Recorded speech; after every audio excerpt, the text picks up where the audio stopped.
भीष्म ने अंबा, अंबिका और अंबालिका का किया था हरण। अंबा की वजह से ही भीष्म पितामह युद्ध में अर्जुन से हुए थे पराजित। काशी नरेश ने अपनी पुत्रियों के लिए आयोजित किया था स्वयंवर। अंबिका और अंबालिका का विवाह हुआ था विचित्रवीर्य से। महाभारत में काशी के नरेश की 3 पुत्रियां थीं, अंबा, अंबिका और अंबालिका।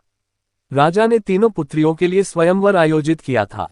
इस स्वयंवर में भीष्म बिना बुलाए पहुंच गए थे और तीनों राजकुमारियों का बलपूर्वक हरण करके हस्तिनापुर ले गए थे। भीष्म तीनों राजकुमारियों से अपने सौतेले भाई विचित्रवीर्य से विवाह करवाना चाहते थे। अंबिका और अंबालिका ने तो विचित्रवीर्य से विवाह कर लिया था, लेकिन अंबा ने भीष्म और सत्यवती से कहा कि वह किसी और से प्रेम करती है, इसलिए उसे उसके प्रेमी के पास जाने दिया जाए। अंबा की बात मानकर भीष्म ने उसे उसके प्रेमी के पास पहुंचा दिया, लेकिन अंबा के प्रेमी ने उसे अपनाने से इनकार कर दिया। वहां अंबा फिर से हस्तिनापुर पहुंच गई। वहां भी विचित्रवीर्य ने उसे अपनाने से मना कर दिया।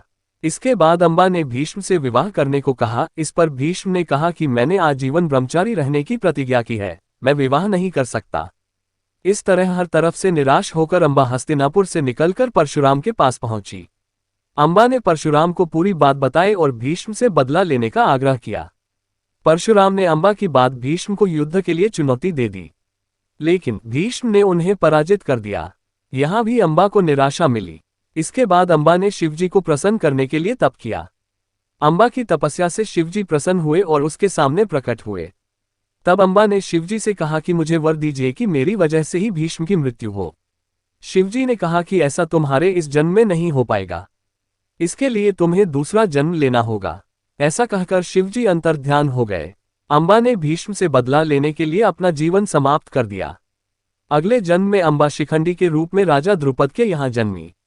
राजा ने राजकुमारी का पालन पुरुष की तरह ही किया था।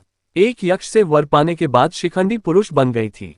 जब महाभारत युद्ध हो रहा था तब शिखंडी अर्जुन के साथ उसके रथ पर सवार होकर भीष्म के सामने पहुंच गई। भीष्म स्त्रियों पर प्रहार नहीं करते थे। शिखंडी भी स्त्री से पुरुष बना था, इस वजह से भीष्म ने उसकी ओर प्रहार नहीं किया। अर्जुन ने शिखंडी को ढाल बनाकर भीष्म पर प्रहार करना शुरू कर दिए। कुछ ही देर में अर्जुन ने भीष्म को पराजित कर दिया। भीष्म बाणों की शैया पर आ गए थे। शिखंडी ही भीष्म की मृत्यु का कारण बना।